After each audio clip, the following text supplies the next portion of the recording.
ఉపవాస ఉజ్జీవ సన్నిధి కూడికలు, ఈ పదాలు 4 కూడా మనం విభజిద్దాం. ఉపవాసం అంటే ఏంటమ్మా? ఉపవాసం అంటే ఏంటి? ఆహారాన్ని మానేసి ఆ ఆహారానికి బదులు దేవుని వాక్యంతో ప్రార్థనతో ఒకటి మాని ఇంకొకటి దాన్ని ఆత్మ సంబంధమైన దాన్ని. ఉపవాసం అంటే శారీరక ఆహారాన్ని ఉపేక్షించుకొని దాన్ని పక్కకు పెట్టుకొని దాన్ని కొంచెం కాలం ఆపి ఆత్మీయ సంబంధమైనటువంటి ఆహారం తీసుకున్నట్టు. ఉజ్జీవం, ఆత్మ ఉజ్జీవింపబడడానికి, తిరిగి భక్తిలో ఉజ్జీవింపబడడానికి, తిరిగి మరలా ప్రభువుతో నడవడానికి, పురుకొల్పబడడానికి ఈ కూడికలు. ఉపవాసము, ఉజ్జీవము. సన్నిధి అంటే ఏంటి? ప్రెజెన్స్ ఆఫ్ గాడ్, దేవుని యొక్క ఆవరణంలో, దేవుని యొక్క సమక్షములో. దేవునికి స్తోత్రం. కూడికలు అంటే ఒక వ్యక్తి కాదు, ఆ బృహత్తరమైనటువంటి ఏర్పాటు చేయబడినటువంటి ప్రతిష్ఠించబడినటువంటి ఆ దినాల్లో కుటుంబాలు అనేకమైన కలిసి, సంఘాలు అనేకమైనవి కలిసి, వ్యక్తులు అనేక మంది ఒక దగ్గర కలిసి, తాత తండ్రి బిడ్డలు అందరూ కలిసి ఒక కుటుంబంగా, సంఘంగా, సమాజంగా కూడుకొని చేసే ఏ పనినైనా దాన్ని ఏమంటారు? కూటమి అంటారు. ఏమంటారమ్మా? కూటమి. కూటమి అంటే ఒకటి కాదు, 2-3 కలిసి చేసేది కూటమి. ఆ కూటమి 10 సార్లు అలా పెడితే దాన్ని ఏమన్నారు? కూడికలు అన్నారు. ఏమన్నారమ్మా? కూడికలు. ఉపవాస ఉజ్జీవ సన్నిధి కూడికలు. ఈ దినాల్లో ఉపవాసాలు తక్కువైపోయినాయి, ఉజ్జీవము ఇంకా తక్కువైపోయింది. ఉజ్జీవం అంటే ఏంటి? మీకు ఒకసారి చూడండి, జకరియా గ్రంథం. ఈ ఉపవాస కూడికలకు బైబిల్ ఇంకొక పేరు పెట్టింది, మనోహర పండుగలు. కొంతమంది మనోహర పండుగలను పెడుతున్నారు. జకరియా గ్రంథం 8వ అధ్యాయం 18 నుండి చదువుతున్నాను. మరియు సైన్యములకు అధిపతి యెహోవా వాక్కు నాకు ప్రత్యక్షమై ఇలాగూ, సైన్యములకు అధిపతి యెహోవా ఆజ్ఞ ఇచ్చినది ఏమనగా, 4వ నెలలోన ఉపవాసము, 5వ నెలలోని ఉపవాసము, 7వ నెలలోని ఉపవాసము, 10వ నెలలోని ఉపవాసము, యోధా ఇంటి వారికి సంతోషమును ఉత్సాహమును పుట్టించు మనోహరములైన పండుగలు. కాబట్టి సత్యమును సమాధానమును ప్రియముగా ఎంచుడి. హల్లెలూయా. ఉజ్జీవం అంటే ఏంటమ్మా? సంతోషము, ఉత్సాహం. ఏంటమ్మా? సంతోషంగా ఉండడం, ఉత్సాహంగా ఉండడం. చూడండి, కొన్ని సంబరాలకు వెళ్ళినప్పుడు, పండుగలకు వెళ్ళినప్పుడు, ఆ పండుగల్లో ఏముంటుంది ప్రజలకి? చెప్పండి అమ్మా. పండుగ వచ్చింది అనుకోండి, వారికి తెలియనటువంటి అన్ని కష్టాలన్నీ మర్చిపోతారు, అప్పులు మర్చిపోతారు.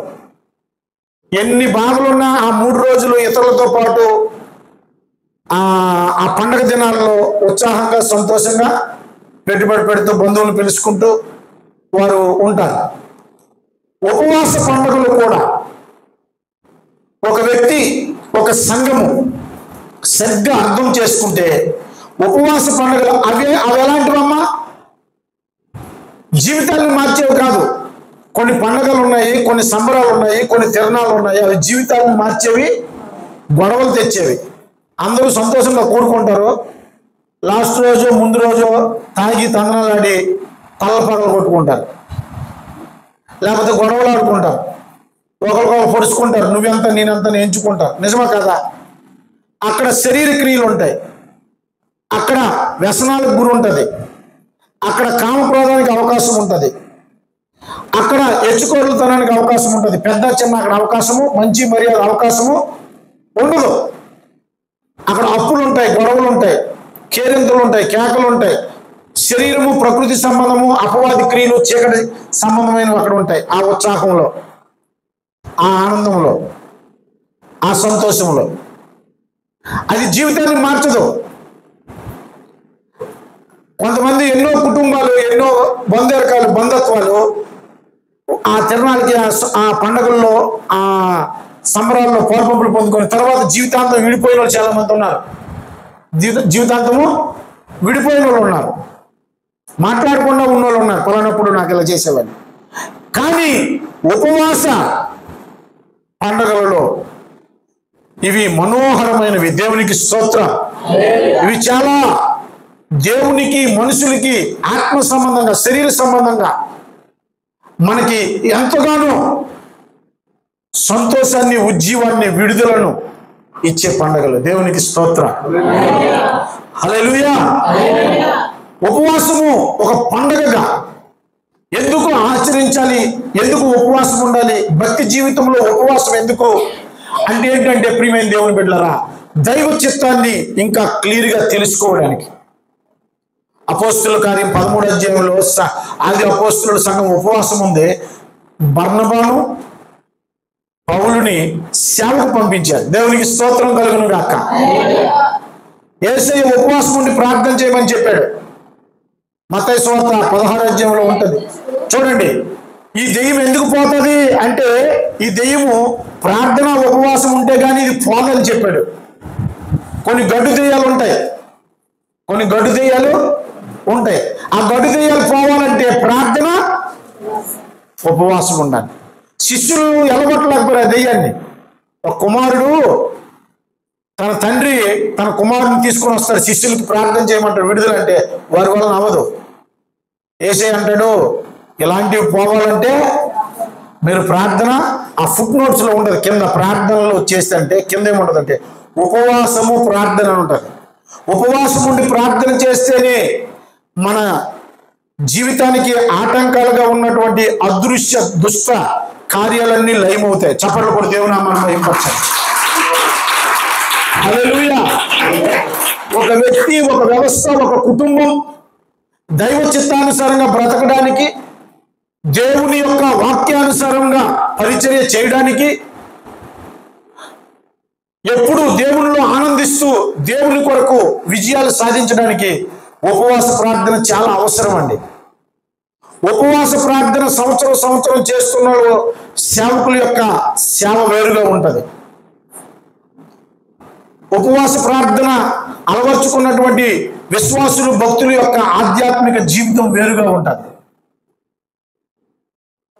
ఉపవాసం ద్వారానే గడ్డు కార్యాల నుండి మనము విజయాలు పొందుకోగలం.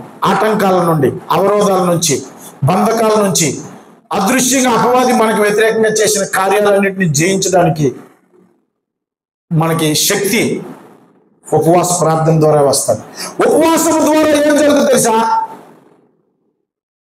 ప్రతికూల పరిస్థితులు అనుకూల పరిస్థితులుగా మార్చబడతాయి. అవమానము, కన్నీరు, బంధకం, మరణం. ఎస్తేరు ఎందుకు ఉపవాసం ఉండి ప్రార్థన చేసిందమ్మా? యూదుల మరణానికి శాసనం రెడీ అయిపోయింది, కానీ ఉపవాస ప్రార్థన ద్వారా మరణ శాసనము కొట్టివేయబడింది. ఉపవాస ప్రార్థన ద్వారా దైవ జనాంగమా, దేవుని ఉగ్రతను కూడా మనము ప్రేమగా, కనికరంగా తిరిగి ఒక అవకాశం దేవుని దగ్గర నుండి పొందుకోవడానికి మనకి ఉపవాస ప్రార్థన ద్వారా వేరొక ఛానల్ మనకుంది. దేవునాడు ఉపవాసం చూడండి, 58వ అధ్యాయంలో, యెషయా గ్రంథం 58వ అధ్యాయంలో ఒక సంఘము కానీ, ఒక వ్యక్తి కానీ దేవుడు కోరుకున్నట్టుగా ఉపవాసం ఉండి, దేవుని భారాన్ని కలిగి, దేవుని లేఖనానుసారంగా ఉపవాసం ఉండి ప్రార్థన చేస్తే ఆ ప్రాంతము తిరిగి రెస్టోర్ చేయబడుతుంది, తిరిగి పునరుద్ధరింపబడుతుంది, రీబిల్డ్ చేయబడుతుంది, తిరిగి మరలా కట్టబడుతుంది, రీఫార్మేషన్ జరుగుతుంది. పతనమైపోయిన పరిస్థితులు మరలా పునఃప్రారంభం చేయబడతాయి, రీకన్సిలేషన్ జరుగుతుంది, రివైవ్ అనేది జరుగుతుంది. బైబిల్లో జాగ్రత్తగా వినండి ప్రియమైన దేవుని బిడ్డలారా. పశ్చాత్తాపడండి.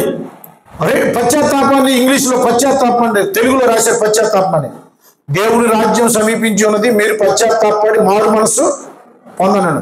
దాన్ని ఇంగ్లీష్లో ఎలాగా రిటర్న్ టు ద లార్డ్ అని రాయబడి ఉంటుంది.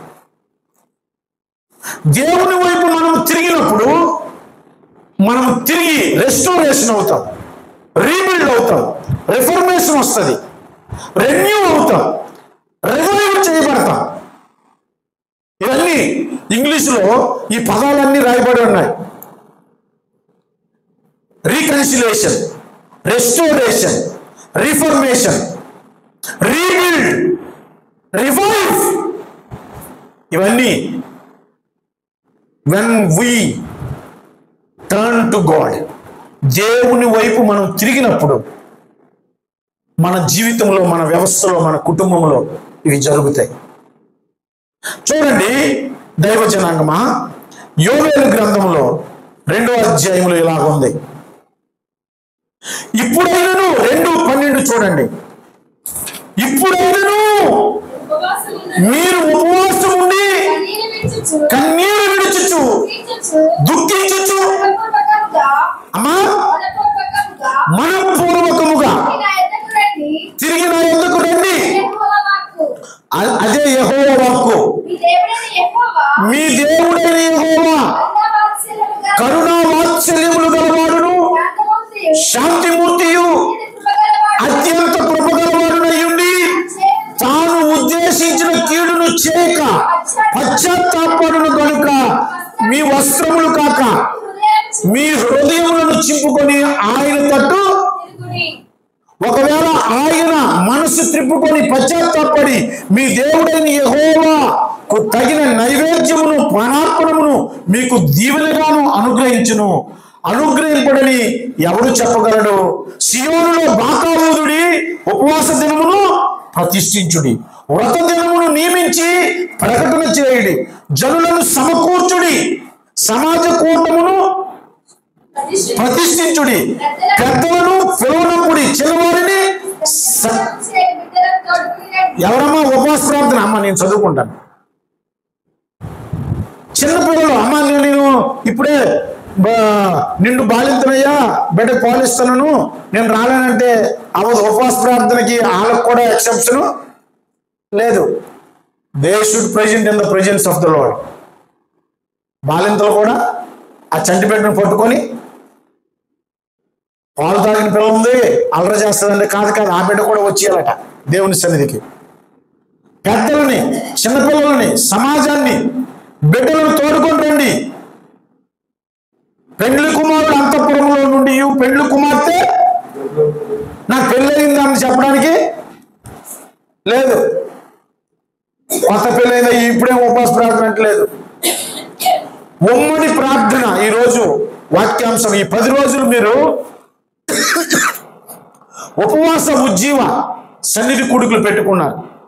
ఈ ఉపవాస ఉజ్జీవ సన్నిధి కూడికలు నేను పెట్టే పేరు ఏంటంటే ఉమ్మడి ప్రార్థనలు, ఉమ్మడి ఉపవాసం, ఉమ్మడి విజ్ఞాపన, ఉమ్మడి ప్రయాస, ఉమ్మడిగా సరిచేసుకోవడం, ఉమ్మడిగా పరిశీలించుకోవడం, ఉమ్మడిగా శోధించుకోవడం, ఉమ్మడిగా దేవునితో సమీపంగా ప్రయాణం చేయడం, ఉమ్మడిగా దైవ చిత్తం నెరవేర్చడానికి ఒకరికొకరు ప్రోత్సాహపరచుకోవడం. ఉమ్మడి సంఘ ఉపవాస ప్రార్థన వేరు, వ్యక్తిగత ఉపవాస ప్రార్థన వేరు. సంఘ ఉపవాస ప్రార్థన ఏంటంటే ఉమ్మడి ఉపవాస ప్రార్థన. హల్లెలూయా. యోవేలు గ్రంథంలో దేవుడు ఇశ్రాయేలీయుల సర్వ సమాజానికి ఒక ఉమ్మడి ఉపవాస ప్రార్థనకు కాల్ చేస్తూ ఉన్నాడు, పిలుస్తూ ఉన్నాడు ప్రవక్త ద్వారా. 2వ మందిరం కట్టబడుతున్న రోజులవి. ప్రజలు చెల్లాచెదురైపోయాయి.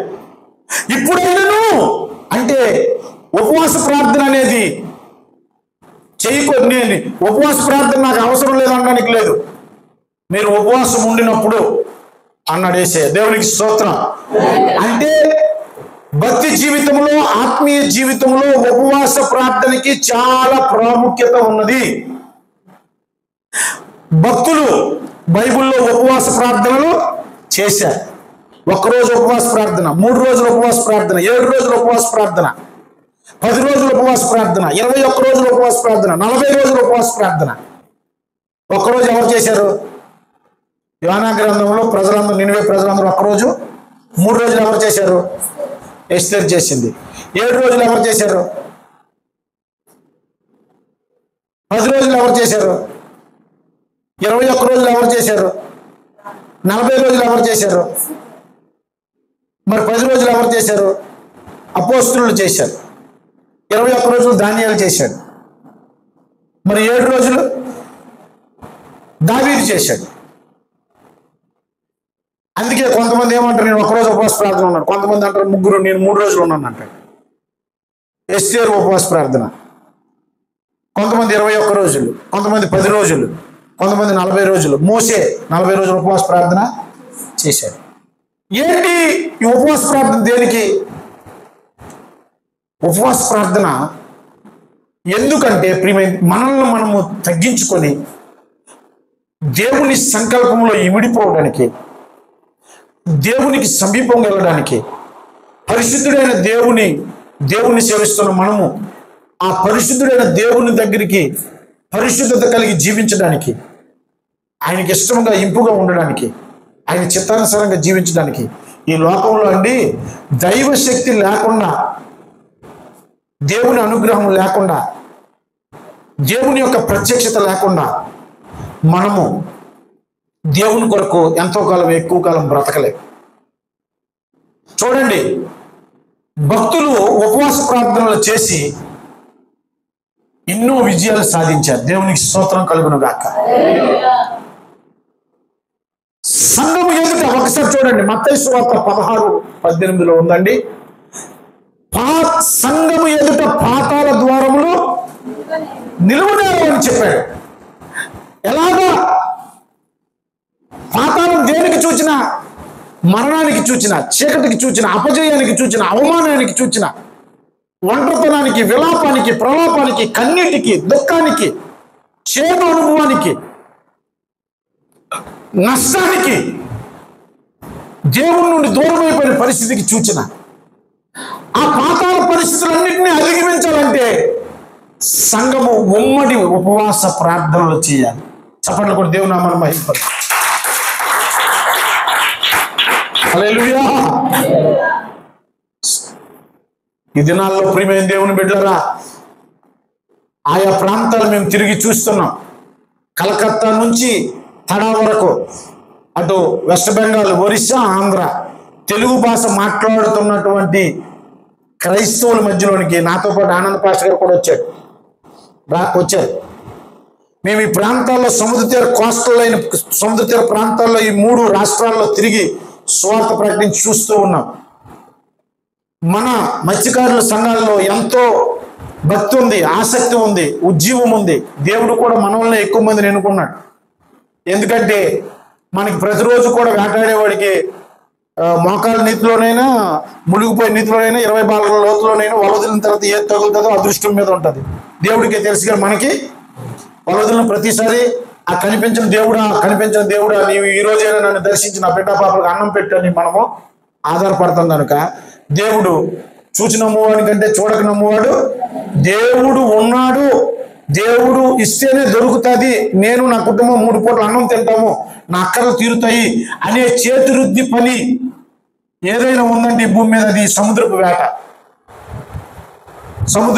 అందుకనే దేవుడు మన వల్లనే ఎక్కువ మత్స్యకారులను ఎన్నుకున్నాడు. నేను బాగా ధ్యానం చేశా, మత్స్యకారులు ఎందుకు దేవుడు తన 12 మంది టీంలో ఎక్కువ మందికి ఎందుకు ప్రయారిటీ ఇచ్చాడంటే, రమారమి 9 మంది మత్స్యకారులే. ఎందుకు అంత ప్రయారిటీ ఇచ్చాడంటే, అనుక్షణం కూడా ప్రతిరోజు జీవన పోరాటంలో దేవుడు, అదృశ్యుడైన దేవుడు ఎవరో తెలియదు, కానీ దేవుడు ఉన్నాడు. దేవుడు పెడితేనే నాకు దొరుకుతుంది, దేవుడు పెడితేనే నా అవసరం తీరుతుంది, నా బిడ్డలకు ఆహారం దొరుకుతుందని నీటిలోకి వెళ్ళి పోరాటం చేసే మనుషులు మనం. అయితే ప్రియమైన దేవుని బిడ్డలారా, కాలక్రమంలో మనం కూడా చూడండి, అలాంటి వారిని యేసయ్య పిలిచి ఏమన్నాడు? మీరు చేపల పట్టు జాలర్లు అయితే ఇప్పుడు మనుషులను పట్టు చేశాను అన్నాడు. అదే సిస్టమ్ ఇప్పుడు కూడా మనం ఈ జనసంద్రంలో, సమాజాల్లో, ప్రజల మధ్య మనుషుల్ని పట్టడం అంత ఈజీ కాదండి. మనుషులను పట్టడం అంత ఈజీ కాదు. దేవుని రాజ్య వ్యాప్తి పని చేయడం అంత ఈజీ కాదు.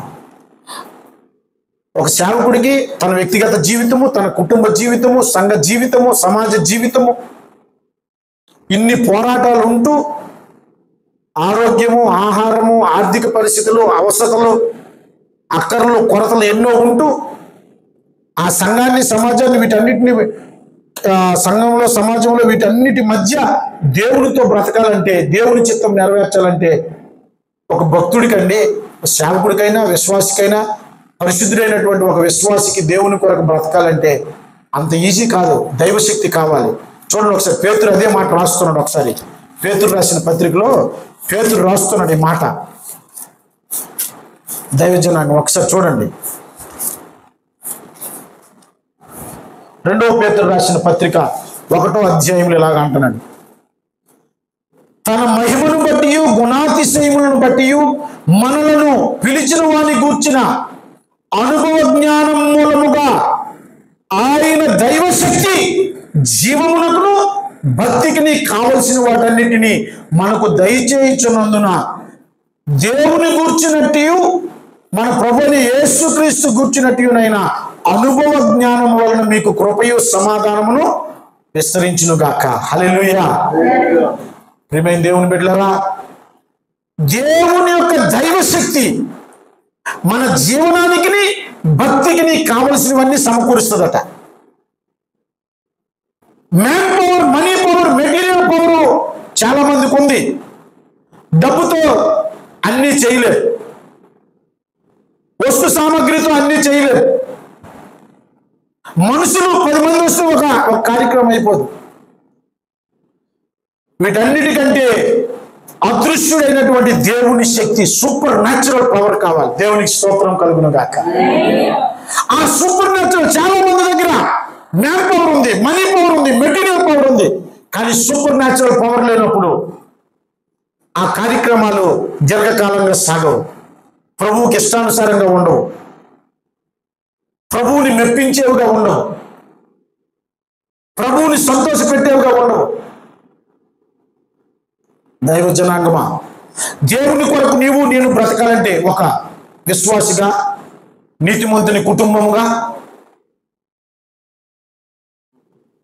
ఈ ఏటుమగలో దేవుని ప్రజలుగా, ఒక సంఘముగా మనం బ్రతకాలంటే మనకున్న డబ్బు చేత, వస్తువుల చేత మనం బ్రతకలేమండి. అది ఏం అవదండి. డబ్బు ఇస్తే పరిచర్య అయిపోద్ది అనుకుంటే చక్కగా వ్యాపారం చేసి 1 కోటి రూపాయలు తెచ్చి మనిషికి 1 లక్ష రూపాయలు ఇస్తే జీవితాంతం వాడు చర్చికి వస్తాడంటే ఇచ్చివచ్చు. 100 మంది అలా అలాగ ఉంటారు, ఎందుకంటే డబ్బు తీసుకున్నారు. డబ్బుతో కన్వర్షన్ అవుతుందా? కన్వర్షన్ అంటే చాలా మంది కన్వర్షన్ అంటే మార్పు చెందడం, ఆ స్థితి నుండి ఈ స్థితికి రావడం, అర్థాలు తెలియక ఇదేంటో మాకు తప్పు పట్టుకుంటాడు. ఆత్మల రక్షణ జరిగిపోద్ది అనుకున్నారా? దైవిక శక్తి కావాలి. దేవుని గూర్చిన జ్ఞానము ద్వారా ఉపవాస ప్రార్థనలు చేస్తే ఏమవుతుందో తెలుసా ప్రియమైన దేవుని బిడ్డలారా? యెషయా గ్రంథం 58 అధ్యాయంలో అంటాడు, మీరు ఉపవాసం ఉండి ప్రార్థన చేసినప్పుడు దేవుడు మిమ్మల్ని, చూడండి ఒకసారి, మన levels of understanding about God will increase. దేవుడు ఉపవాస ప్రార్థనలో మనం దేవునికి సమీపంగా వెళ్ళినప్పుడు, మోసే ఉపవాస ప్రార్థనలు కొండ మీద చేస్తున్నప్పుడే ఆయనకి ధర్మశాస్త్రం ఇవ్వబడింది. ఆదికాండం అంతా జరిగిన సంఘటనలన్నీ రాయగలిగాడు. హల్లెలూయా. చూడండి 58వ అధ్యాయం 12వ వచనంలో ఏముందో, పూర్వకాలము నుండి పాడైన స్థలములను నీ జనులు కట్టెదరు, అనేక తరములు పొందిన పాడైన పునాదులను నీవు మరలా కట్టెదరు. రీబిల్డింగ్, మరలా కట్టేది అంటే రెస్టోరేషన్.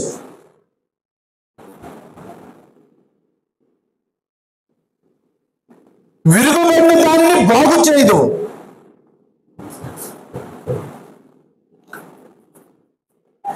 దేశములో నివసించినట్లుగా త్రోవలు సిద్ధపరచువాడు అనియు నీకు పేరు పెట్టబడును. నువ్వు ఒక రివైవలిస్ట్గా, ఉజ్జీవకర్తగా మార్చబడగలవు. దేవునికి స్తోత్రం కలుగును గాక. హల్లెలూయా. వ్యక్తిగత ఉపవాస ప్రార్థన చేస్తున్నప్పుడు ఈ 10 రోజులు మీకు ఎంత అవకాశం తెలుసండి? 10 రోజులు 3వ తారీఖు నుంచి 12వ తారీఖు వరకు నువ్వు రోషం కలిగి దేవునికి సమీపంగా వెళ్ళి దేవుని స్వరం విని దేవుని ప్రత్యక్షత ముఖాముఖిగా పొందుకోవాలంటే ఆశపడి ప్రాణాన్ని ఆయన తృప్తిపరుస్తాడు. నేను ప్రతి సంవత్సరం కూడా నేను ఉపవాస ప్రార్థన వ్యక్తిగతంగా చేస్తాను.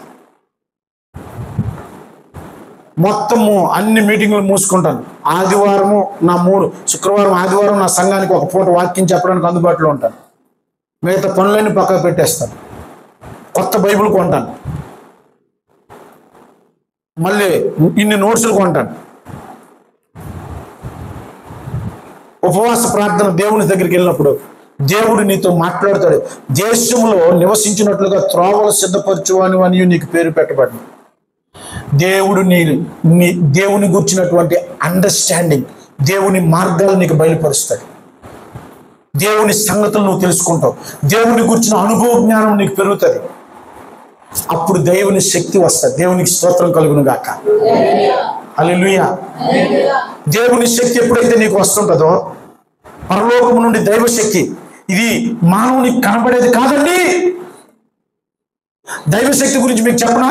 ఒకసారి చూడండి ఇది ఎలాగుంటుందో.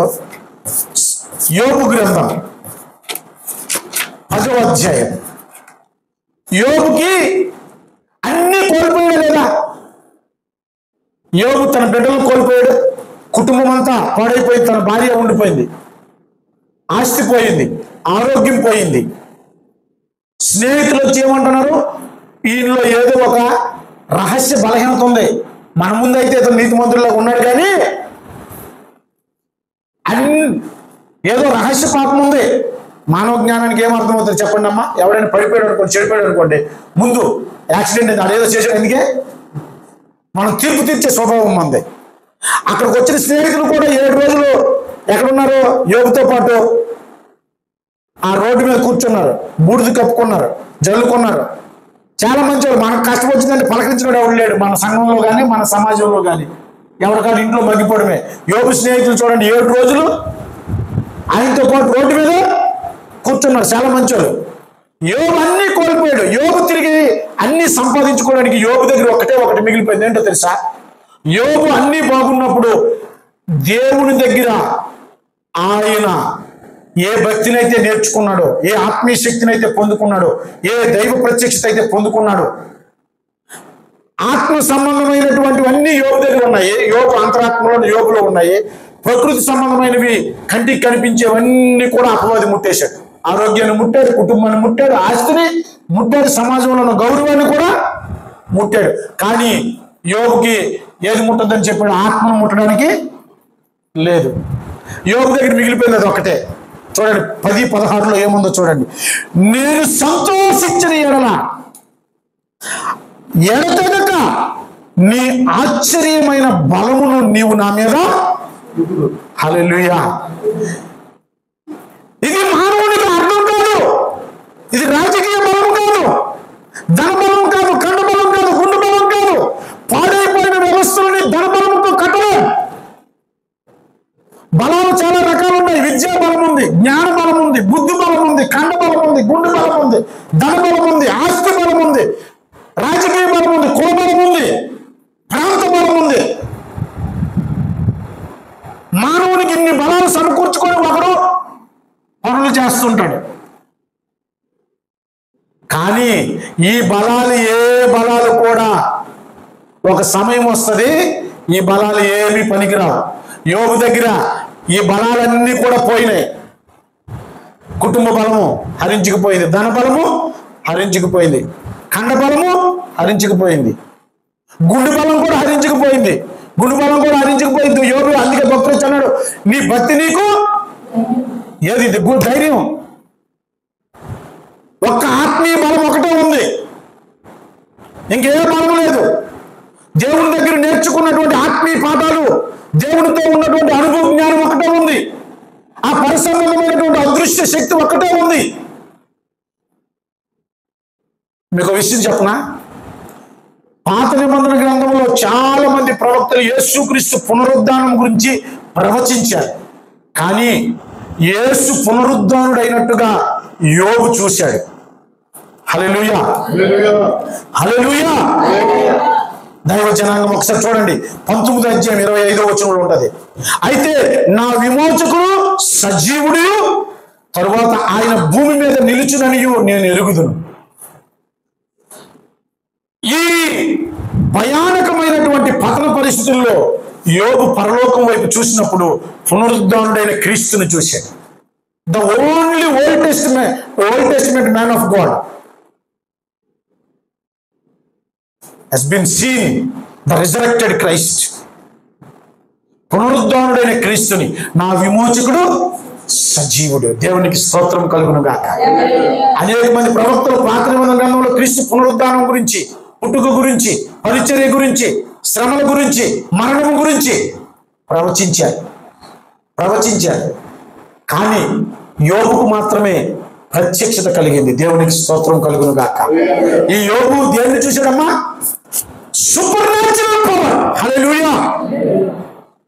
దేవుని యందు సంతోషించడం బట్టి ఎడతెగక నే ఆశ్చర్యకరమైనటువంటి బలము నా మీద, తర్వాత ఆరోగ్యం సెట్ అయిపోయింది, మరలా ధనం సమకూడిపోయింది, మరలా బిడ్డలు.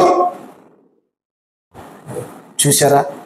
ఈ అదృశ్యమైనటువంటి శక్తి నీకు నాకు కావాలంటే తిరిగి మనం దేవుని సన్నిధికి వెళ్ళాలి. హల్లెలూయా. యోవేలు గ్రంథం చూడండి దైవ జనాంగమా. యోవేలు గ్రంథంలో ఏమంటున్నాడు చూడండి. ఇప్పుడైనా మీరు ఉపవాసం ఉండి కన్నీరు విడిచుచు దుఃఖించుచు మనపూర్వకంగా నా యొద్దకు రండి అంటున్నాడు. దేవునికి స్తోత్రం కలుగును గాక. హల్లెలూయా. దైవ జనాంగమా, ఇప్పుడైనా అంటే ఏంటి? అంతకు ముందు ఏదో జరిగింది.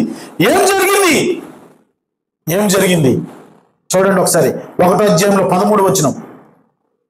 అంగలార్చం అంటున్నాడు. పెరిమిటిపోయిన యవ్వనురాలు గోనెపట్ట కట్టుకొని అంగలార్చినట్లు నీవు అంగలార్చు. ఎందుకంటే ప్రియమైన దేవుని బిడ్డలారా, 17వ వచనంలో చెప్తున్నాడు, విత్తనము మట్టి బిళ్ళల కింద కుళ్ళిపోయిందట. విత్తనం ఏమైందమ్మా? మట్టి బిళ్ళల కింద. ఏంటి? వ్యవసాయదారులే కదా, మీలో వ్యవసాయం చేసిన వాళ్ళు ఉన్నారు కదా. విత్తనం మట్టి బిళ్ళల కింద కుళ్ళిపోతే మొక్క వస్తుందండి. ఇన్ని సంవత్సరాల నుంచి నువ్వు బోధించిన వాక్యం విత్తనం, వాక్యమే విత్తనం అని యేసయ్య చెప్పాడు. దేవునికి స్తోత్రం కలుగును గాక.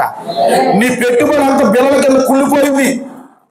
నీ కుటుంబం ఏమైపోయింది? నువ్వు ఇచ్చిన కానుక ఏమైపోయింది? నువ్వు చేసిన ప్రార్థన ఏమైపోయింది? నువ్వు చెప్పిన సువార్త ఏమైపోయింది? నువ్వు చెప్పినటువంటి సాక్ష్యం ఏమైపోయింది? మట్టి బిళ్ళల కింద కుళ్ళిపోయింది. అప్పుడు ఆ పరిచర్య బాగుంటుందా? ఆ సంఘం బాగుంటుందా? ఆ వ్యవస్థ బాగుంటుందా? దేవుడు ప్రజలతో మాట్లాడుతున్నాడు యోవేలు ద్వారా. ఆత్మీయ అర్థాలు మనం చూడాలి. పైరు మాడిపోయినందున ధాన్యపు కొట్లు ఒట్టువైన, కళ్ళపు కొట్లు నేలపడి ఉన్నవి, మేతలేక పశువులు బహుగా మూలుగుచున్నవి, ఎడ్లు మందలు కూడి ఆకలికి అంగలార్చుచున్నవి. అందుకే 2వ అధ్యాయంలో అంటాడు, సియోను కొండ మీద బాకా ఊదుడి, నా పరిశుద్ధ పర్వతం మీద హెచ్చరిక నాదము చేయడి. యెహోవా దినము వచ్చుచున్నదనియు అది సమీపమైనదనియు దేశ నివాసులందరూ వణుకుదురు గాక. అలాగ చెప్తూ 12వ వచనం, ఇప్పుడు పొలం ఎండిపోయింది, కుటుంబం పాడైపోయింది. అమ్మా వినండి అమ్మా, ఇప్పుడు దాకా నేను ఇంట్రొడక్షన్ చెప్తూ అటు తిరుగుతూ వచ్చాను. ఉపవాసం గురించినటువంటి ఆవశ్యకత, importance of the fasting and praying. ఇప్పుడు యోవేలు గ్రంథంలో దేవుని యొక్క ఉద్దేశం మీకు చెప్తున్నాను.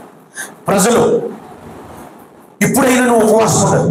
నువ్వు ఏం కోల్పోయావో, నువ్వు ఏ పరిస్థితుల్లో ఉన్నావో, నీ వల్ల నీ మట్టుకు నీవు నీ బంధకాల నుంచి బయటపడలేవు, నీ అవమానం నుంచి బయటపడలేవు, నీ కన్నీటి నుండి బయటపడలేవు, నీ పాపం నుండి బయటపడలేవు, నీ నిందల నుంచి బయటపడలేవు, నీ ఓటమి నుండి బయటపడలేవు. There is only one way. ఆ ఒక్క రూట్ ఏంటంటే దైవజనాంగమా, ఉపవాస ప్రార్థన చేయడం అంటే నిన్ను తగ్గించుకొని యేసయ్య సన్నిధికి వెళ్ళిపోయి, ఎక్కడ తప్పిపోయావో, ఎక్కడ పడిపోయావో, ఎందుకు నీ కుటుంబం ఇలాగైపోయింది, ఎందుకు పరిచర్య ఇలాగైందో, ఎందుకు ఆధ్యాత్మిక జీవితం ఇలాగయ్యిందో, ఎందుకు సమాజం ఇలాగయ్యిందో, ఇంత ప్రయాసపడిన మన విత్తనం ఎందుకు ఫలించట్లేదు, ఆ మట్టి బిడ్డల కింద ఎందుకు ఉండిపోయి కుళ్ళిపోతుందో, మేత లేక ఎందుకు ప్రజలు అల్లాడిపోతున్నారు, మందలు ఎందుకు ఉజ్జీవంగా లేవో, ఉపవాస దినం ప్రకటించాలట. దేవునికి స్తోత్రం కలుగును గాక. హల్లెలూయా. 14వ వచనంలో ఏమంటున్నారు చూడండి. 13వ వచనం అంటాడు, యాజకులారా గోని పట్ట కట్టుకొని అంగలార్చుడి, బలిపీఠం వద్ద పరిచర్య చేయవారులారా రోదన చేయుడి, నా దేవుని పరిచారకులారా గోని పట్ట వేసుకొని రాత్రంతయు గడుపుడి, నైవేద్యమును పదార్థమును మీ దేవుని మందిరములకు రాకుండా నిలిచిపోయినే. ఉపవాస దినం ప్రతిష్ఠించుడి. వ్రతదినం అంటే ఏంటమ్మా? అమ్మా, యేసుని నమ్ముకోక ముందు పూర్వం వ్రతాలు చేశారు లేదమ్మా? వ్రతం అంటే నిష్టగా ఉండడం. ఏం చేయడం అమ్మా? అవి ఒక్కొక్క వ్రతానికి ఒక్కొక్క ఆ వస్త్రాలు ధరించాలి, అవే తినాలి, ఆ సమయానికి లాగాలి, ఆ సమయానికి సిద్ధపడాలి. వ్రతం. ఉపవాసం అంటే ఏంటి? వ్రత దినం, మనోహర దినం, దేవునిలో సంతోషించే రోజులు, పండుగలు. ఎవడైతే యెహోవా ధర్మశాస్త్రమందు ఆనందించచ్చు, దేవారాత్రం దాన్ని ధ్యానించేవాడు. యోబు అన్నీ కోల్పోయాడు, కానీ యోబు తిరిగి మరలా రెస్టోర్ అవ్వడానికి, మరలా అన్ని సంపాదించుకోవడానికి యోబు దగ్గర దేవుని యందు, ఆయన యందు సంతోషించుట ద్వారా ఎడతెగక ఆశ్చర్యకరమైనటువంటి తన బలము యోబు మీద నిలిచింది. చప్పట్లు కూడా దేవునామన దైవజనాంగమా. నేను సేవకు వచ్చినప్పుడు ఒక బైబిల్, 2 నోట్బుక్లు, ఒక పెన్ను, 2 బట్టలు, జతలు, ఒక దుప్పటి, ఒక ప్లేట్తో వెళ్ళిపోయాను 22 సంవత్సరాల క్రితం. నేను చూస్తూ ఉన్నాను, ప్రపంచమంతా తిరిగాను, ప్రపంచం అనగా ప్రజలను చూస్తూ ఉన్నాను. ఆయా ప్రాంతాలకు వెళ్ళాను, ఆయా సంఘాలు, ఆయా డినామినేషన్స్, ఆయా సేవకులు, ఆయా ఆర్గనైజేషన్స్, సోషల్ మీడియాలో ఉన్న ద్వారా వచ్చిన తర్వాత ప్రపంచ నలుమూలలో ఏం జరుగుతుందో అంత కూడా, ఆఫ్రికన్ సంఘాలు ఎలాగున్నాయి, అమెరికన్ సంఘాలు ఎలాగున్నాయి, ఇంగ్లాండ్ సంఘాలు ఎలాగున్నాయి, ఆస్ట్రేలియన్ సంఘాలు ఎలాగున్నాయి, ఏషియన్ సంఘాలు ఎలాగున్నాయి, రష్యాలో సంఘాలు ఎన్ని బాధలు పడుతున్నాయి, చైనాలో సంఘాలు ఎంత పర్సిక్యూషన్కి గురవుతున్నాయో, యూరోపియన్ కంట్రీస్లోన, ఏషియన్ మైనర్ కంట్రీస్లోన, గల్ఫ్ కంట్రీస్లోన, ప్రపంచవ్యాప్తంగా క్రైస్తవ సంఘాలు ఏ పరిస్థితులు ఉన్నాయి మనం చూస్తూ ఉంటే, గమనిస్తూ ఉంటే కనబడుతుంది. ప్రియమైన దేవుని బిడ్డలారా, సంఘ పరిస్థితి అంత బాగులేదు. అంత్యదినాలు తప్పుడు బోధలు ఎక్కువైపోయినాయి, బలమైన నాయకులే పడిపోతున్నారు, వ్యవస్థలు భూ సంబంధమైనటువంటి ఆస్తుల కొరకు ఆత్మీయ నాయకులు గొప్ప గొప్ప డినామినేషన్స్ని, సంఘాలని స్థాపించినటువంటి ఆ నాయకులు లేరు. తర్వాత 3rd జనరేషన్ 4th జనరేషన్కి వచ్చేటప్పటికి ప్రసవేదన పడి కట్టినటువంటి సంఘాలలో ఆత్మ కొరకు భారం కాకుండా ఆస్తుల కొరకు తమ్ముడు చేస్తున్నారు. దైవజనాంగమ, వేదంతో రోదంతో చెప్తున్నాను, నేను చూస్తున్నా.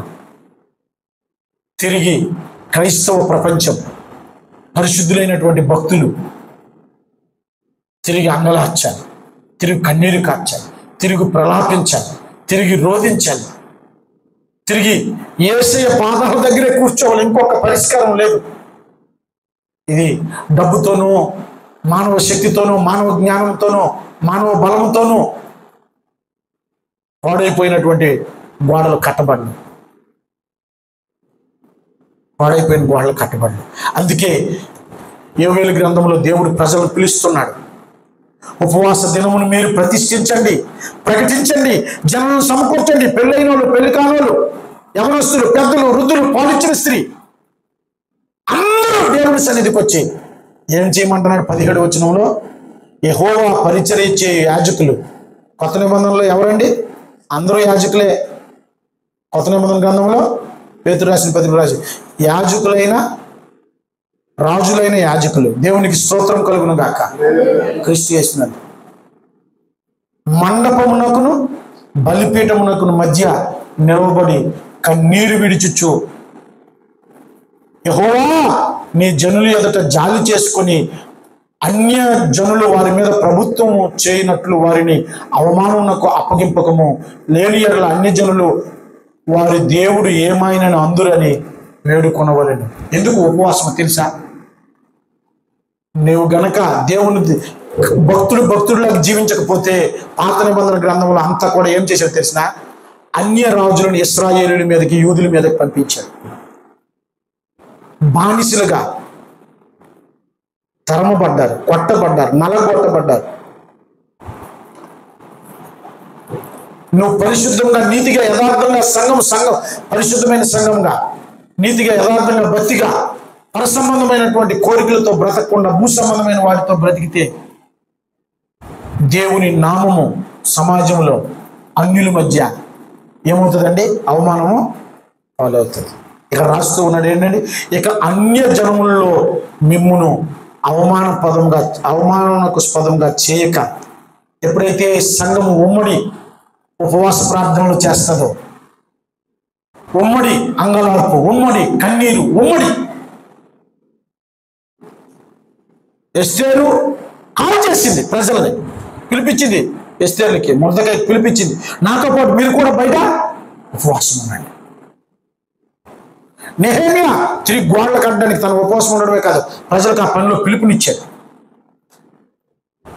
యోనా ప్రజలకు పిలుపునిచ్చాడు, మీరు ఉపవాసం ఉండి మిమ్మల్ని మీరు తగ్గించుకుంటేనే కానీ తీర్పు ఆగదు. మన కుటుంబంలో మన పిల్లలు చేసిన తప్పులు, మన సంఘ పెద్దలు చేసిన తప్పులు, మన ఆత్మీయులు చేసినటువంటి అపవిత్రత, దాని ద్వారా వచ్చిన శాపం, పాపం, దేవుని ఉగ్రత. అందుకే చూడండి 14వ వచనంలో ఏమంటారు? 13వ వచనంలో మీ దేవుడైన యెహోవా కరుణా వాత్సల్యములు గలవాడును శాంతిమూర్తియు అత్యంత కృపగలవాడునై ఉండి తాను ఉద్దేశించిన కీడును చేయక. అంటే దేవుడు పశ్చాత్తాపడతాడు అంటే కాలకు కాదు. దేవుడు పశ్చాత్తాపడడం అంటే మనుషులు కాదు. దేవుడు అంటే అక్కడ తెలుగు పదం అలా రాయబడింది. దేవుడు మారు అవకాశం ఇవ్వడానికి మనం బ్రతిమాలుకోవాలి. దేవునికి స్తోత్రం కలుగును గాక. తన మనసు మార్చుకుంటాడు. ఇదే పదం చూడండి, యోనా గ్రంథము 3వ అధ్యాయము 5వ వచనంలో ఉంటుంది చూడండి. 3వ అధ్యాయం యోనా గ్రంథంలో ఉంటుంది చూడండి. యోనా గ్రంథంలో ఇదే మాట రాయబడి ఉంటుంది. అక్కడ ప్రజలు పశ్చాత్తాపడితే దేవుడు మనసు మార్చుకున్నాడు. వారికి చేయాల్సిన కీడు చేయలేదు. దైవ జనాంగమా, యోనా గ్రంథం చూడండి 3వ అధ్యాయంలో ఉంటుంది. అయ్యా 8వ వచనం చదవండి. ఒకవేళ దేవుడు మనసు తిప్పుకొని మనం లైవ్ కాకుండా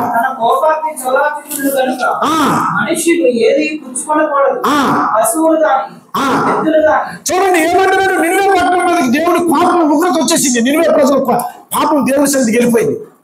దేవుడికి మనుషుల విషయమే, నినివే పట్టణం విషయమే.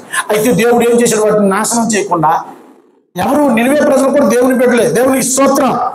ఇశ్రాయేలీయులే దేవుడి బిడ్డలు కాదు, అందరూ దేవుని బిడ్డలే. హల్లెలూయా. అయితే ఇశ్రాయేలీయుని దేవుని కొరకు ఎన్నుకున్నాడు, కన్నాడు, పెంచాడు, పెద్దోళ్ళని చేశాడు. ఆ జనాంగం ద్వారా రక్షకుడిని, ప్రపంచానికి విమోచకుడిని పరిచయం చేయాలనుకున్నాడు. హల్లెలూయా. చూడండి ఏమన్నాడు? నినివే మీరందరూ పశువులు కానీ మనుషులు కానీ మీరు ఏమీ ముట్టుకోకూడదు, మూకుమ్మడిగా అందరూ ఉమ్మడి ఉపవాస ప్రార్థన చేయాలి. అప్పుడు ఈ ఊరి మీదకి రావాల్సినటువంటి దేవుని కోపము చల్లార్చబడుతుంది. మీరు పశ్చాత్తాపడ్డారు, మిమ్మల్ని మీరు తగ్గించుకున్నారు, దేవుని పాదాల దగ్గరికి వెళ్ళి బతిమాలుకున్నారు కనుక ఆ తీర్పు రాకుండా దేవుడు ఆపగలడు. నీ పిల్లలు చేసిన తప్పు, సంఘంలో ఉన్నటువంటి అపవిత్రత. చూడండి నెహెమ్యా కానీ దానియేలు కానీ ప్రార్థన చేసినప్పుడు, మోషే కానీ ఉపవాస ప్రార్థన చేసినప్పుడు దేవుని దగ్గర వారి పాపాలే ఒప్పుకోలేదు. ఇశ్రాయేలు పాపము నా పాపము ఒప్పుకున్నాడు.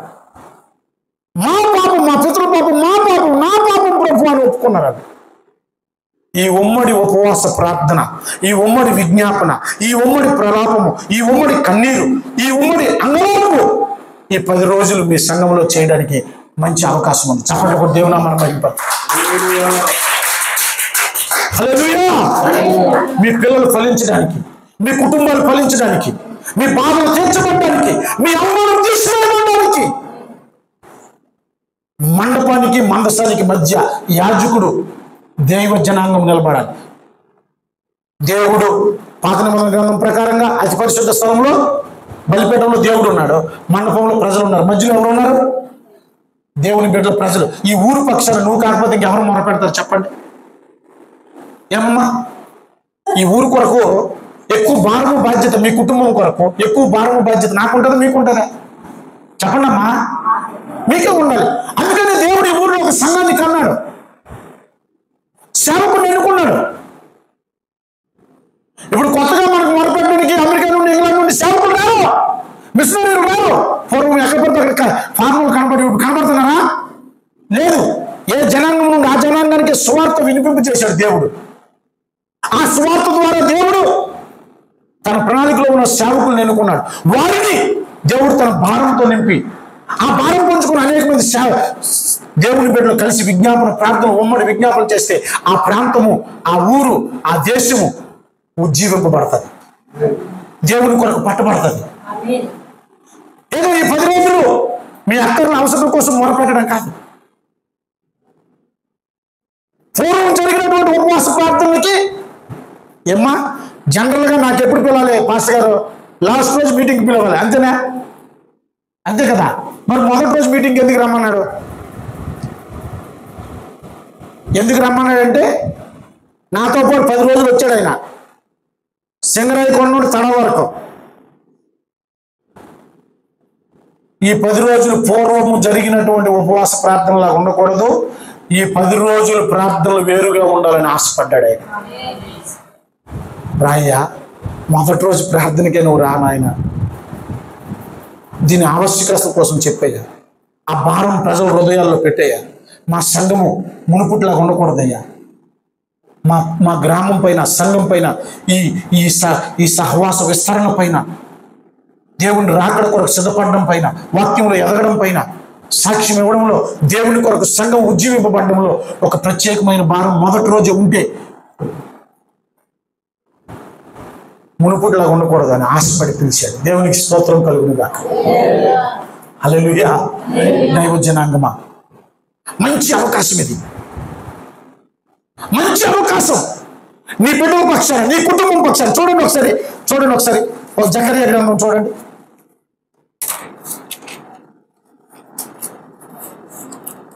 జకర్యా గ్రంథం 12వ అధ్యాయంలో ఎవరు మొదలుపెడతారు? 10 నుండి 10, 11, 12, 13, 14లో ఎవరి పక్షాన వాళ్ళే మొదలుపెట్టమని రాశాడు. 10వ వచనం, దావీదు సంతతి వారి మీదను యెరూషలేము సంత నివాసుల మీదను కరుణ నొందించు ఆత్మను, విజ్ఞాపన చేయు ఆత్మను నేను కుమ్మరింపగా వారు తాము పొడిచిన నా మీద దృష్టి ఉంచి ఒకడు తన ఏక కుమారుని విషయమై దుఃఖించినట్లు, తన జ్యేష్ఠ పుత్రుని విషయమై ఒకడు అంగలార్చినట్లు అతని విషయమై దుఃఖించుచు ప్రలాపింతురు.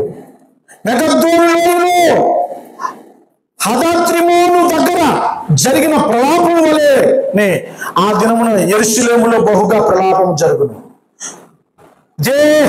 దేశ నివాసులందరూ ఏ కుటుంబమునకు ఆ కుటుంబముగా ప్రలాపించరు. దావీదు కుటుంబములు ప్రత్యేకముగా వారి భార్యలను, ప్రత్యేకముగా నాతాను కుటుంబములు ప్రత్యేకముగా వారి భార్యలను, ప్రత్యేకముగా లేవి కుటుంబములు ప్రత్యేకముగా భార్యలను, సిమి కుటుంబములు ప్రత్యేకంగా వారి భార్యలు, ప్రత్యేకంగా 10 సార్లు వచ్చింది అక్కడ. మిగిలిన వారిలో ప్రతి కుటుంబం వారిని ప్రత్యేకంగా వారి భార్యలు ప్రత్యేకంగా ప్రలాపింతురు. హల్లెలూయా. నీ బిడ్డల పక్షాన, నీ కుటుంబం పక్షాన, నీ బిడ్డల పక్షాన, నీ భార్య పక్షాన, మారు మనసు లేని నీ భార్య పక్షాన ఈ 10 రోజులు ప్రలాపించడానికి, మొరపెట్టడానికి, కన్నీరు కార్చడానికి మంచి అవకాశం ఉంది. హల్లెలూయా.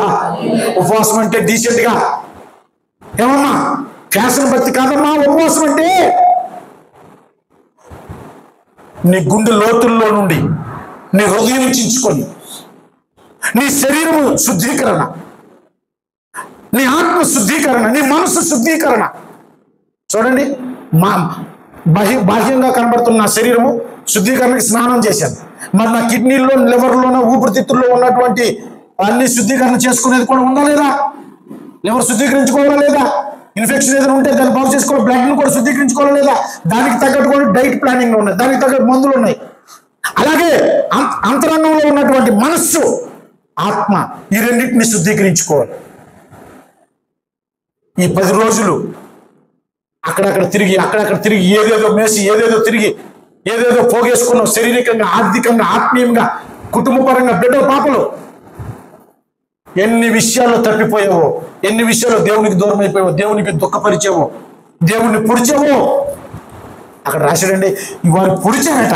ఎవరిని చూడండి, ఏం చేశారట? వాళ్ళు పొడిచారట. నా మీద, వారు తాము పొడిచిన నా మీద దృష్టి ఉంచి. ఎవరిని పొడిచారమ్మా? దేవుణ్ణే అవమానపరిచారు. దేవుణ్ణే. ఇది మంచి అవకాశం. ఈ 10 రోజులు దేవునికి స్తోత్రం కలుగును గాక. ఎప్పుడైతే నువ్వు ఇలాగ చేస్తావో, ప్రజల బంధకాలు, యెషయా గ్రంథం 58 ఉంది, వారి కట్లు ఇరిగిపోయినట్టుగా ఈ 10 రోజులు మీరు ఎలా భారంతో ప్రార్థన చేయాలి. యవనస్తులు ఉపవాసం ఉండాలి. బోయాజు నువ్వు ఉండాలి ఉపవాసం. పాటలు కాదు. బోయాజు ఏం చేస్తాడు? 10 రోజులు యేసయ్య గారు పాట పాడుతున్నాడు. ఆ పాటతో నాకు సౌకడుతున్నాడు. పాటలు కాదు, ఉపవాస ప్రార్థన చేయాలి. దేవునికి స్తోత్రం కలుగును గాక. కన్నీరు కార్చాలి. పాట నేర్చావు, బ్రహ్మకోడం నేర్చావు, సాక్షిదేవుడు నేర్చావు, సువార్తతో యేసుకోడు పరిచయం. ఇవాళ సంఘాల్లో విజ్ఞాపనకర్తలు తగ్గిపోయినారు, విలపించేవారు తగ్గిపోయారు, రోధించేవారు తగ్గిపోయారు, నమ్మకస్తులు తగ్గిపోయారు. టాలెంట్ ఎక్కువైపోయింది. వింటున్నావా? చూడండి, వంట వార్పు ఉంటే ఇక్కడ మాత్రం 60 మంది ఉండేవారు. అక్కడ బిర్యానీ వంట భోజనంగా అయితే అక్కడ ఎంతమంది ఉండేవారమ్మా? ఉపవాస ప్రార్థన చూడండి. నేను హెచ్చరించగలను, అన్ని చోట్ల అలాగే ఉంది. ఇక్కడే కదమ్మా సంఘ స్థితి, సార్వత్రిక సంఘ స్థితి అలాగే ఉంది. తిరణాల మీటింగ్లు పరిగెడతారు కానీ ఉపవాస ప్రార్థనలకి. ఇందాక అయ్యగారు ఎంతో వేదంతో బాధతో చెప్తాడు. పూర్వం భక్తి లేదండి. ఇర్మియా గ్రంథంలో ప్రజలు ఏమన్నారు? యెహోవాను సేవించడం మాకు భారం అయిపోయింది అంటున్నారు. మా పిల్లలే భారం అయిపోయి, మా పశువులే మాకు భారం, మా పొలమే మాకు భారం అయిపోయింది, మా చెరువులే మాకు భారం అయిపోయి, జీవన వ్యాపకమే భారం అయిపోయింది. ఓరు బాబు, నీ భక్తికి, జీవనానికి దైవశక్తి లేకపోతే నువ్వు ఏమీ చేయలేవని పేతురు రాశాడు. ఒక అనుభవ జ్ఞానం వచ్చిన తర్వాత మేడ లేనోడు మేడ కట్టుకొని, ఇల్లు లేనోడు ఇల్లు, బెడ్లు, పెళ్లి, సంతానం, కార్లు, గిల్లు అన్ని కొనుక్కుని ఒక 45-50 వచ్చిన తర్వాత అర్థమైంది, ఓరే బాబురే, నా టాలెంట్, నా బలము దేనికి, నా జ్ఞానం పనికిరాదు. దేవుడు నాకు తోడుగా ఉండి ఆయన నన్ను ఫలింపజేస్తేనే, ఆయన నన్ను విస్తరింపజేస్తేనే, ఆయన నన్ను దీవిస్తేనే, ఆయన అనుగ్రహం నాకు ఉంటేనే ఇవన్నీ సాధ్యం, కానీ లేకపోతే లేదని అప్పుడు అర్థమవుతుంది. అందుకే పేతురు రాస్తూ అంటున్నాడు, ఆయన గుణాతిశయముల గురించినటువంటి అనుభవ జ్ఞానం దేవుడు ఈ 18 పూటలు 18-20 వర్తమానాల చేత తన హృదయంలో ఉన్నటువంటి ఆలోచనలు మీకు బయలుపరచును గాక. మీ సంఘాన్ని ఉజ్జీవింపజేయును గాక, మిమ్మల్ని విస్తరింపజేయును గాక, కోల్పోయినవన్నీ తిరిగి కట్టుకుందురు గాక, మరో పొందుకున్నట్టు దేవునికి స్తోత్రం కలుగును గాక. చూడండి, యోవేలు గ్రంథంలో ప్రియమైన దేవుని బిడ్డలారా, అప్పుడు ఏమంటున్నాడు చూడండి, 18వ వచనంలో నుండి. అప్పుడు ఎప్పుడైతే ఎలాంటి ఉపవాసం చేస్తారో, 2వ అధ్యాయం, అప్పుడు కొన్ని ఆశీర్వాదాలు మీకు చూపించి నేను ఇక్కడ నుంచి నిష్క్రమిస్తాను. అప్పుడు, ఇప్పుడైనా ఉపవాసం చెప్పాడు కదా, ఆ ఉపవాసం చేసిన తర్వాత అప్పుడు 18వ వచనం, అప్పుడు యెహోవా తన దేశమును బట్టి రోషము పూనుకొని తన ప్రజల ఎడల జాలిపడును. హల్లెలూయా. దేవుడు కనికరము, దయ, విస్తారమైన కృపా, సత్యము గలవాడు. ఆయన తిరిగి తన ప్రజల ఎడల జాలి పడతాడు. హల్లెలూయా. 2వది చూడండి, మరియు యెహోవా తన ప్రజలకు ఉత్తరం ఇచ్చి చెప్పినదేమనగా, ఇకను అన్యజనుల్లో మిమ్మును అవమానాస్పదముగా చేయక. ఏంటన్నామా? అవమానానికి ఇంకా అప్పచెప్పడు. మంచి రోజులు వచ్చేస్తాయి. దేవునికి స్తోత్రం కలుగును గాక. హల్లెలూయా. మీ అవమానాన్ని దేవుడు తీసివేస్తాడు, జాలి పడతాడు, అవమానాన్ని తీసివేస్తాడు. మీరు తకన్నాడు, మీరు తృప్తి నొందినంతగా నేను ధాన్యమును, క్రొత్త ద్రాక్షారసమును, తైలమును మీకు మరలా న్యూ బ్లెస్సింగ్స్, న్యూ ప్రావిజన్ దేవుడు ఇస్తాడు. తర్వాత అంటున్నాడు 20వ వచనంలో, ఉత్తర దిక్కు నుండి వచ్చి వాటిని మీకు దూరంగా పారద్రోలి ఎండిపోయిన నిష్ఫలమైన భూముల్లోనికి వాటిని ఏమన్నాడు చూడండి, అవి గొప్ప కార్యములు చేయను గనుక వాటి అంతటి భాగం ఇవన్నీ ఏంటి, శాపం తీసివేస్తాడు. ఏం తీసివేస్తాడు? ఇంతకు ముందు మిడతలు పడిపోయాయి కదా నీ పొలంలో, మిడతలు గొంగలకు 4వ వచనం 1:4 ఏముంది, గొంగల పురుగులు విడిచిన దాన్ని మిడతలు తినివేసి ఉన్నవి, మిడతలు విడిచిన దాన్ని పసర పురుగులు విడిచిన దాన్ని చీడ పురుగులు మొత్తులారా మేలుకొనుడి కన్నీరు విడిచుడి. ఏ విశ్వాస అయితే ఐహిక విచారంతో, తిండిపోతనంతో, నిద్రపోతనంతో ఉంటాడో వాడు కుటుంబం పేదరికంతో, అప్పులతోని, ఆడ పిల్లలు చెల్లా చెదిరైపోయి సరిగ్గా సాక్ష్యం లేక కన్నీటికి గురైపోతాడు. ఆడ మత్తులో నుండి బయటకు వచ్చి, ఎందుకు నా కుటుంబం వెలుగైపోయింది, ఎందుకు నా సంఘం విస్తరించట్లేదు, ఎందుకు నా ఆధ్యాత్మిక జీవితం దైవశక్తి లేనటువంటిది అయిపోయింది, తనకు తాను పరీక్షించుకొని తనను తాను తొంగి చూసుకొని తిరిగి దేవుని సన్నిధికి వచ్చి దేవుడు కోరిన ఉపవాసం చేస్తే తన పక్షాన, తన కుటుంబం పక్షాన, సంఘం పక్షాన, ప్రజల పక్షాన, బంధకాల్లో ఉన్నవారి పక్షాన, కన్నీటిలో ఉన్నవారి పక్షాన, బీదల పక్షాన, పడిపోయిన వ్యవస్థల పక్షాన దైవ చిత్తం నెరవేర్చువారిగా సంఘం ఈసారి సంపూర్ణ వాక్య అధికారం చొప్పున, వాక్య అవగాహనతో, వాక్య ప్రత్యక్షతో మీరు ఉపవాసం చేయుదురుగాక. హల్లెలూయా. అప్పుడు దేవుడు ఏం చేస్తాడు? మొట్టమొదట జాలి పడతాడు, అవమానమును తీసివేస్తాడు, తిరిగి తన ఆశీర్వాదాలను ప్రకటిస్తాడు. 4వది ఏం చేస్తాడు? నీ ఎండిపోయిన నీ పొలం, ఎండిపోయిన నీ కుటుంబం, ఎండిపోయిన నీ సంఘం, ఎండిపోయిన నీ ఆధ్యాత్మిక జీవితం తిరిగి శాపాన్ని, ఏ పురుగు అయితే పాడు చేసిందో, ఏ పసర పురుగు, ఏ మిడతలు, ఏ కీటకాలు అయితే పాడు చేసేయో వాటన్నిటిని దేవుడు తీసివేస్తానన్నాడు. చప్పట్లు దేవుని నామమున మహిమ. హల్లెలూయా. 21 అంటున్నాడు, దేశమా భయపడక సంతోషించి గంతులు వేయము, యెహోవా గొప్ప కార్యములు చేశారు. హల్లెలూయా. దేవుడు నీ పక్షాన గొప్ప కార్యాలు చేస్తారు. ఇంతకు ముందు కంటే మీ సంఘంలో గొప్ప కార్యాలు జరుగును గాక. హల్లెలూయా. యెహోవా గొప్ప కార్యములు చేశారు. పశువులారా భయపడకుడి, గడ్డి బిళ్ళలో పచ్చిక మొలుచును. ఇంతకుముందు మొలసలేదు కదా, ఇప్పుడు మరలా గడ్డి బిళ్ళలో ఏమవుతుందమ్మా? పచ్చిక మొలుస్తారు. చెట్లు ఫలించును, అంజూరపు చెట్లు మరలా సమృద్ధిగా పోయిను. హల్లెలూయా. ఫలించడం, సమృద్ధిగా ఫలించడం, గొప్ప కార్యాలు జరుగుతాయట.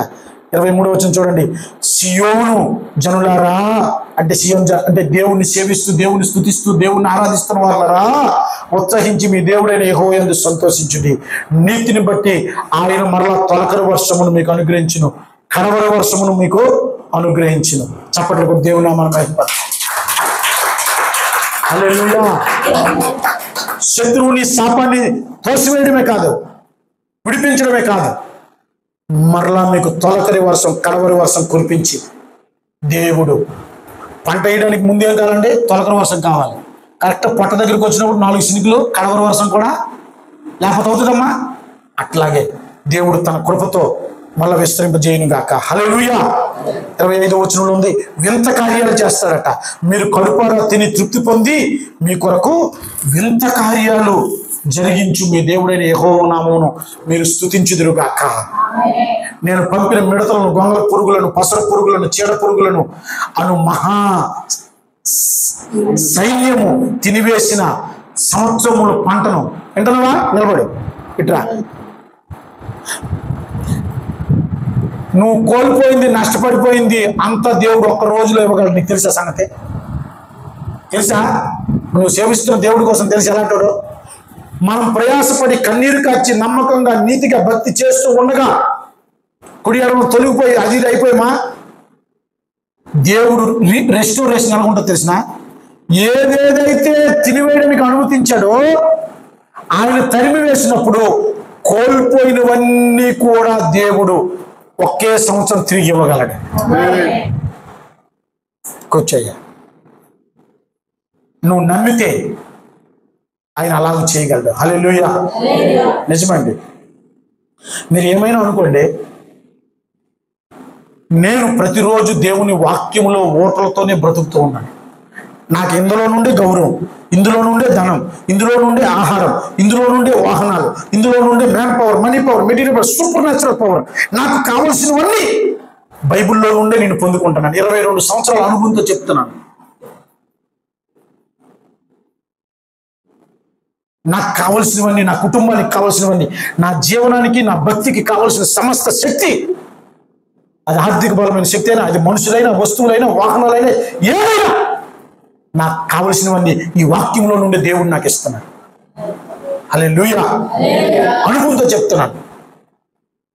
చెప్తున్నాను. మనకి ఆశీర్వదించే దేవుడు దొరికాడు, కానీ అనుభవ జ్ఞానంగా ఆయన ఎలాంటి వాడో నువ్వు తెలుసుకోకపోతే నీకు తెప్పలు తప్పవు. అపవాది ఏం చేస్తాడు?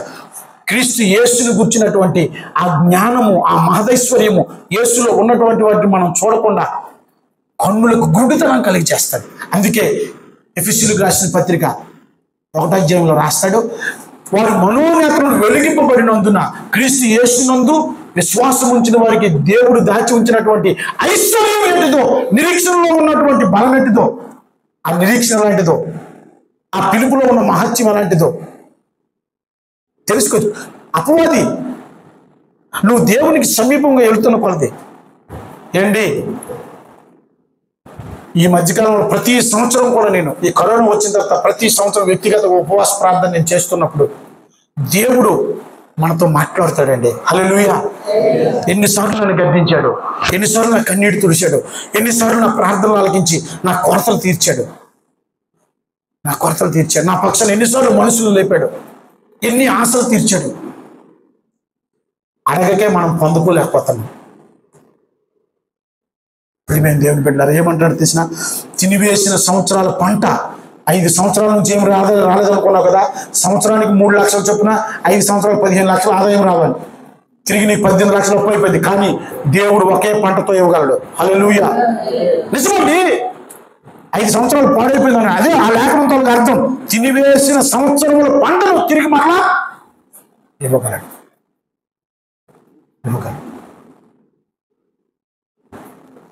హల్లెలూయా.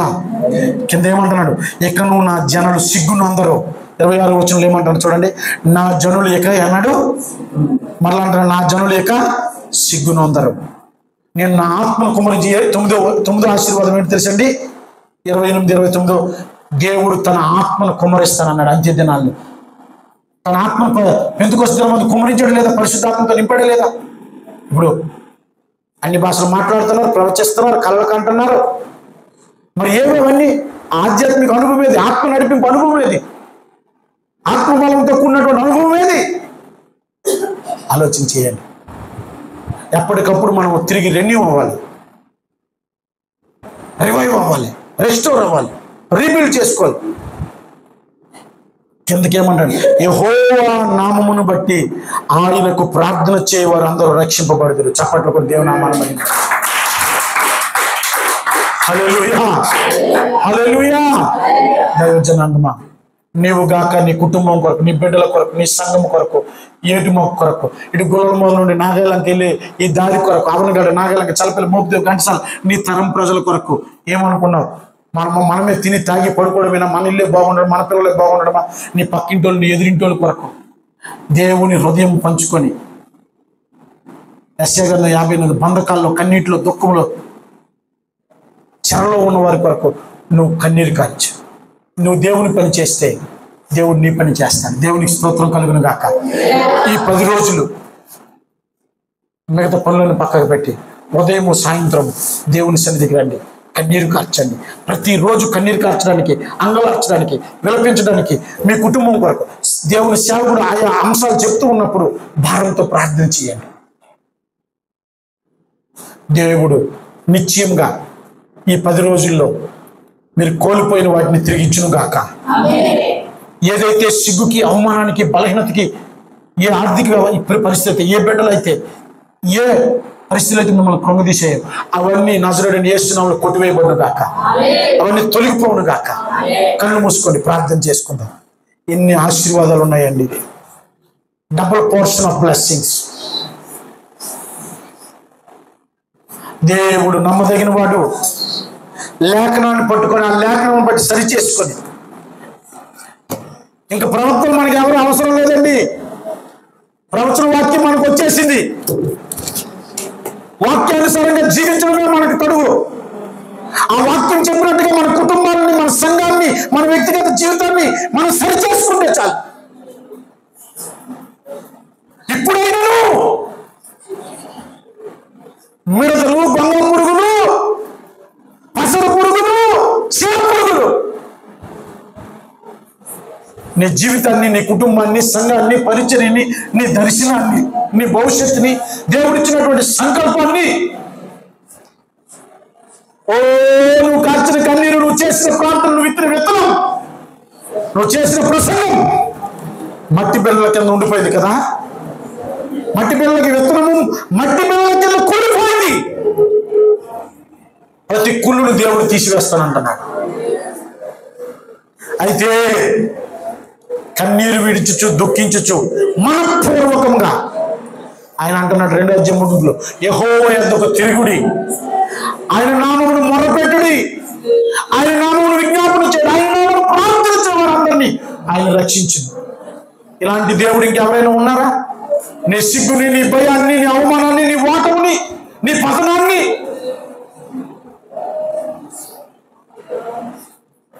తిరిగి బాగు చేయగలరు ఎవరైనా ఉన్నారా? మనం సేవిస్తున్న సజీవుడైన దేవుడు ఒక్కడే. సజీవుడైన దేవుడు ఒక్కడే. ఈ 2024లో మునుపుట్లాగా నువ్వు ఉండకూడదు. దైవ జనాంగమా, పశ్చాత్తాపడితే దేవుడు తన మనసును మార్చుకుంటాడు. నీ మీద జాలి పడడానికి ఇష్టపడుతున్నాడు. నీ అవమానాన్ని తీసివేయడానికి ఇష్టపడుతున్నాడు. నీ పంటను తిరిగి పండించడానికి దేవుడు ఇష్టపడుతున్నాడు. శాపాన్ని, శత్రువుని పాడు చేసే పరిస్థితులన్నింటినీ తరివేయాలనుకుంటున్నాడు. వింతైన కార్యాలు, గొప్ప కార్యాలు చేయాలనుకుంటున్నాడు. నీ సిగ్గుని, అవమానాన్ని తీసివేసి ఆయన తిరిగి మరలా ఫలింపజేయాలనుకుంటున్నాడు. తన ఆత్మను కుమ్మరించాలనుకుంటున్నాడు నీ మీద. ఎంత మంచి అవకాశం అండి! ఎంతో మందికి లేని భాగ్యం మీకు ఇచ్చాడండి దేవుడు. సేవకుడు ఎంత వ్యయ ప్రయాసలతో ఈ వ్రత దినాన్ని, ఈ ఉపవాస దినాన్ని ప్రతిష్ఠించాడు. ఈ మంచి అవకాశంలో వ్యక్తిగతంగా నీకేం కావాలో, కుటుంబంగా నీకేం కావాలో, సంఘంగా ఏం కావాలో, ఈ గ్రామం కొరకు ఏం కావాలో దేవుని వాక్యానుసారంగా నువ్వు మొరపెట్టగలిగితే ఈ 10 రోజులు దేవుడు చేసే కార్యాలు, వింత కార్యాలు, గొప్ప కార్యాలు చేస్తానంటున్నాడు. ప్రతి అడ్డుని తీసివేస్తానంటున్నాడు. దైవ జనాంగమా, మీరే ఒక నిర్ణయం తీసుకోండి. ఇప్పుడైనా మీరు ఉపవాసం ఉండి నా వైపు తిరిగి హృదయపూర్వకంగా మీరు పశ్చాత్తాపడితే, ఇప్పుడైనా మీరు అంగలారిస్తే, ఇప్పుడైనా కుటుంబంగా బిడవగా ఉమ్మడి ప్రార్థనలు మీరు చేయాలి. ఉమ్మడి కన్నీరు కార్చాలి. ఉమ్మడి ప్రయాసపడాలి. ఉమ్మడి పోరాటం చేయాలి. ఉమ్మడి ఫలితాలు పొందుకుంటారు. సంఘం ఎదుట పాతాళ ద్వారంలో నిలువనేరం, ప్రతి చీడ పురుగు, ప్రతి అపవిత్రత, ప్రతి నిద్రపోతనం, తిండిపోతనం, ఐహిక విచారం, అశాశ్వతమైనటువంటి కోరికలు, దృశ్యమైన ఆశలు ఉపవాస ప్రార్థన ద్వారానే శరీరాన్ని, లోకాశలను జయించగలరు. ఇంకొక మార్గం లేదు. పరసంబంధమైన వ్యక్తిగా, పరిశుద్ధమైన వ్యక్తిగా, నీతిమంతుడిగా, భక్తిపరుడుగా, దేవునికి ఇష్టడుగా మరలా మీ జీవితాన్ని ప్రారంభించడానికి ఇంతకంటే మార్గం ఇంకొకటి లేదు. దైవ జనాంగమా, దైవ జనాంగమా, దైవ జనాంగమా మొరపెట్టండి. దేవా నీకు వందనాలు, వందనాలు, వందనాలు, వందనాలు, వందనాలు, వందనాలు ప్రభువా.